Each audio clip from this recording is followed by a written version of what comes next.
Bless ചേട്ടൻ ആടുജീവിതത്തിന്റെ പുസ്തകം എനിക്ക് തരുന്നത് 3rd എഡിഷനാണ്, 4th എഡിഷനാണ് ആണെന്ന് തോന്നുന്നു എനിക്ക്. അപ്പൊ അന്ന് ഈ പുസ്തകം വായിച്ചു കഴിഞ്ഞിട്ട് ആദ്യം സ്വാഭാവികമായിട്ട് നമ്മൾ ആദ്യം വിചാരിക്കുക എന്നാ പിന്നെ അദ്ദേഹത്തെ കണ്ട് സംസാരിക്കുക എന്നുള്ളതാണ്. അപ്പൊ ബ്ലസ് ചേട്ടൻ ഓൾറെഡി അദ്ദേഹത്തെ കാണുകയും സംസാരിക്കുകയും ഒക്കെ ചെയ്ത് കഴിഞ്ഞൊരു അവസരത്തിലാണ് നമ്മൾ ഇതിനെക്കുറിച്ച് ചിന്തിക്കുന്നത്.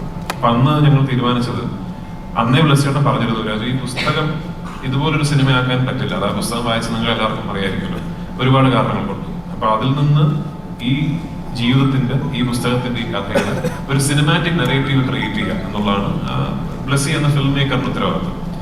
അത് ക്രിയേറ്റ് ചെയ്ത് കഴിയുമ്പോൾ അതിലുള്ളൊരു നജീബ് ഉണ്ടാവും. നമുക്ക് ആ നജീബിനെ കുറിച്ച് ചിന്തിക്കാം എന്ന് പറഞ്ഞു. ഞാൻ ശ്രീ നജീബിനെ കാണുന്നതല്ല, ആദ്യമായി സംസാരിക്കുന്നത് നമ്മുടെ സിനിമയുടെ അവസാനത്തെ ഷോട്ട് എടുത്ത് കഴിഞ്ഞ് ഞാൻ ക്യാമറയുടെ ബാക്കിൽ വന്നിട്ടാണ് അദ്ദേഹവുമായിട്ട് ഞാൻ ആദ്യമായി സംസാരിക്കുന്നത്.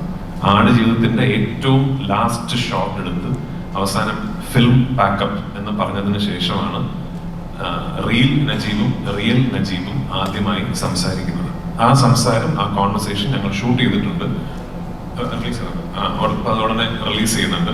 എനിക്ക് ഏറ്റവും സന്തോഷം തോന്നിയ കാര്യങ്ങൾ, ഞാൻ ആ കോൺവെർസേഷനിൽ നിങ്ങൾ കാണാത്ത കുറച്ച് കാര്യങ്ങൾ നമ്മൾ പേഴ്സണലി സംസാരിക്കുമല്ലോ. അപ്പൊ അന്ന് നജീബൊക്കെ ആയിട്ട് ഞാൻ സംസാരിച്ചപ്പോൾ ഞാൻ ചോദിച്ച 1-2 ചോദ്യങ്ങളുണ്ട്. ശരിക്കും ആ സമയത്ത് ഞാൻ ഇങ്ങനെ ചെയ്തത് അതായിരുന്നു എന്നൊക്കെ ചോദിച്ചപ്പോ എത്ര കാര്യങ്ങൾ അറിയോ, അയ്യോ അങ്ങനെ കറക്റ്റാ എന്നോട് പറഞ്ഞത്. എനിക്ക് ഭയങ്കര സന്തോഷം തോന്നിയ കാര്യമാണ്.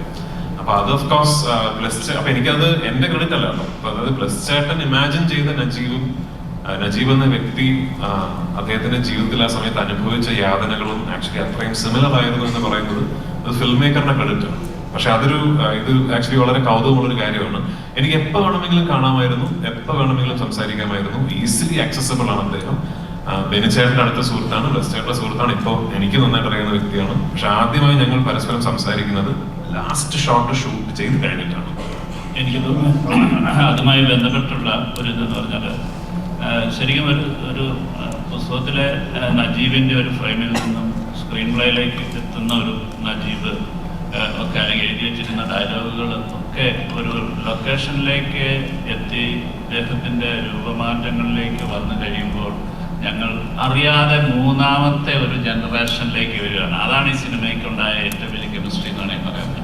അത് അത്തരം ഒരു മാജിക്കിലേക്ക്, എന്നുവെച്ചാൽ ഇങ്ങനെ ഡയലോഗ് ഇയാൾക്ക് പറയാൻ പറ്റത്തില്ല എന്നുള്ളത് ആ വേഷത്തിൽ തന്നെ, ആ ക്യാരക്ടറുടെ ഇൻവോൾവ്മെന്റിൽ അറിയാതെ പോകുന്നതാണ്. അപ്പൊ അങ്ങനെ കൊണ്ടുപോയിട്ടുള്ള ഇതാണ് അതിൻ്റെ ഒരു മേക്കിങ്ങിന്റെ ഏറ്റവും വലിയ ആ സ്വഭാവത്തിന്, ആ സിറ്റുവേഷൻ അനുസരിച്ചാണ് അത് വളർന്നുകൊണ്ടിരിക്കുന്നത്. അല്ലാതെ എഴുതി വെച്ചതല്ല ശരിക്കും ഷൂട്ട് ചെയ്തത്.